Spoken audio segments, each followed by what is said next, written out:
Are these protests just a tip of the iceberg?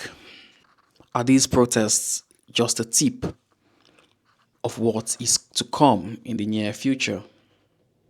I've been thinking, because I like to think a lot. It's one of the things I do. I celebrate. And I've been thinking, are things really gonna get worse in the UK? Is this protest simply a reaction to the abysmal and wanton killing of children in Southport? Is it simply a reaction to that?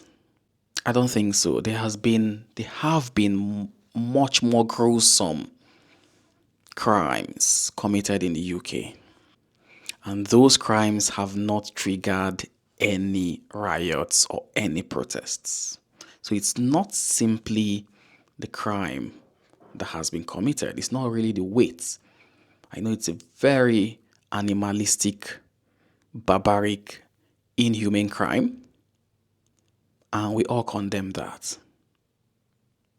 But I don't think it's the weight of the crime that has really led people to be protesting. As I said in my previous video on this protest, it has much more to do with people's disenchantment with the economic situation. Immigrants in every part of the world where there's multiculturalism are always the low-hanging fruits.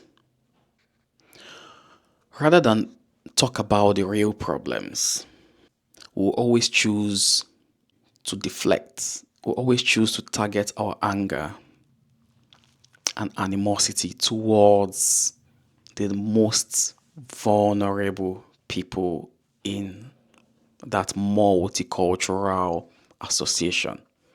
And it's usually the immigrant, it's usually the foreigner who is the low-hanging fruit. And this applies in every society where there's multiculturalism. It applies in the United States, it applies in Australia, it applies in Canada. Even though the natives, the original natives of most of those countries, no longer have power. Like the Aboriginals of Australia, the natives of America, and the natives of Canada, they no longer have power to exert that dominance. Their power was stolen from them. But that's a story for a different day. We're talking about the UK. So the whites in the UK are the natives. The whites in Australia, Canada, and US are not the natives of those countries, but the whites in UK are the natives of the UK. And that's why, obviously, they have the say, because this is their country. They are natives. This is their country.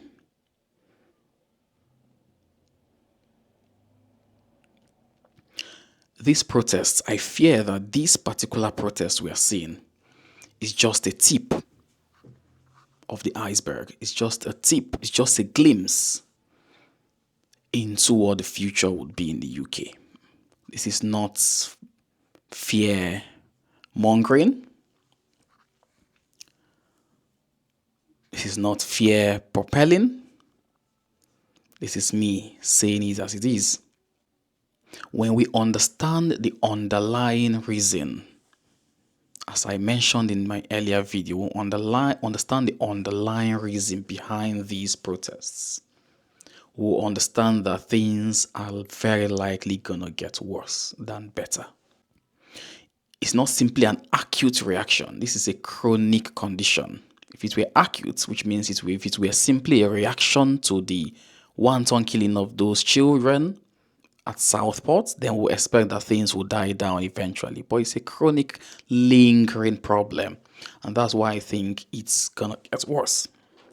Now, let me explain. The UK economy is significantly being impacted by the growing number of people who are depending on benefits. Both natives and immigrants. Understand that many refugees are also on the benefit system, and that puts extra strain on the benefit system. Obviously, the housing of the refugees, healthcare, all of this puts extra strain. But there's a benefit system that the unemployed people benefit from. That's the one I'm really talking about. I'll give a brutally honest illustration, which will really not sit very well with a lot of people. But I've come to understand that when we don't give brutally honest illustrations, it gives room for people who want to maliciously and mischievously peddle falsehoods to do so. And so I'll give these illustration. When you go on social media, you find a lot of people criticizing immigrants. And as I said in my earlier video, most people who think that way don't care who you are, as long as your skin is dark. They don't care whether you're a professor of neurosurgery. They don't care whether you're a professor of cardiology. They don't care whether you're a barrister, a solicitor, as long as your skin is dark. People who think that way, not everyone thinks that way, but I tell you a significant number of people think that way. When you check the pulse of people on social media and what people are saying with this protest, you will get to understand that a significant number of people actually think that way. You will find someone who has never paid £1 by way of tax, which means that person has never worked. And very likely that person has always been on benefits. You'll find such a person would feel much more entitled to the good things of life because they are native breeds, because this is their country. They'll feel much more entitled to the good things of life than a Pakistani or Indian medical doctor, a cardiologist, who has a master's degree, a PhD in cardiology, has done a postgraduate medical training, probably even an interventional cardiologist, has attended local and world international conferences, has done a lot, has contributed immensely economically, financially to the growth of the UK economy, has provided lots of value to the people, the British population. But you'll find someone who has never paid £1 feeling much more entitled and feeling bitter when they see that person who is dark-skinned and providing a lot of value. They feel angered and they feel that person who has never worked their whole life thinks that they probably never worked their whole life because that cardiologist or neurosurgeon took away the job that was meant for them. Unfortunately, the world is becoming brutally competitive. We're in a world now that is digitalized. What it means is that someone in US can be working in UK, someone in UK can be working in Congo, can be working in Australia. The world is now digitalized and things will get even far more competitive as time goes on. The realization of this is one of the reasons that fuels these ongoing protests. People are scared of what the future would look like.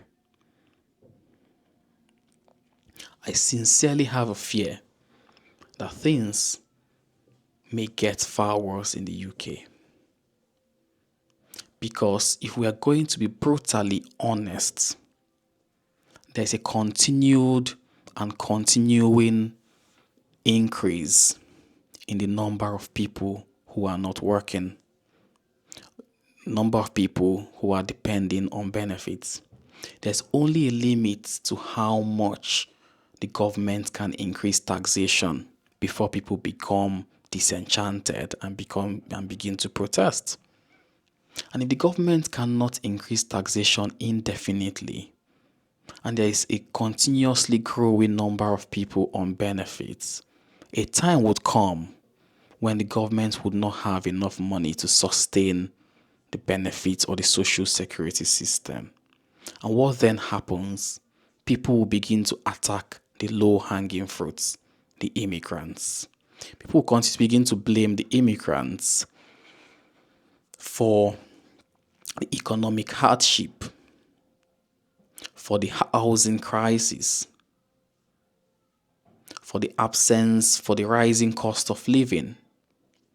The immigrants are always the low-hanging fruits that will always be blamed. This is something that is going to perpetually happen. This is not going to be the last protest.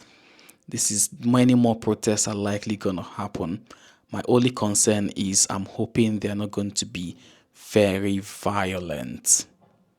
Because to be honest, I probably wouldn't have made this video some years ago. But you see, as we get older, we get more mature, and we begin to think not only of ourselves as individuals, we begin to think of other people, safety. You know what I mean? I have a child, I've got a wife, I'm thinking of my family. Is this the best place for my family? With things, all of this happening, with all of the hate and animosity I'm seeing on social media, I'm seeing on, the protest grounds, and this is are things that have been lingering. I've been in the UK for 5 years and I've been seeing all of these, and I've been asking myself, is this the best place for myself and my family? And I believe a lot of people are asking similar questions. What does the future hold for you as a migrant in the UK? Will you ever get to a point where you'll be respected, where you'll be seen for the value you bring and not the color of your skin, where you'll be accepted and you wouldn't have to be reminded every now and again to go back to your country, to go back to Africa, to go back to Asia, to go back to here or there? Will you ever feel safe, truly safe? You've got children. Ask yourself, do you feel safe? I'll stop here.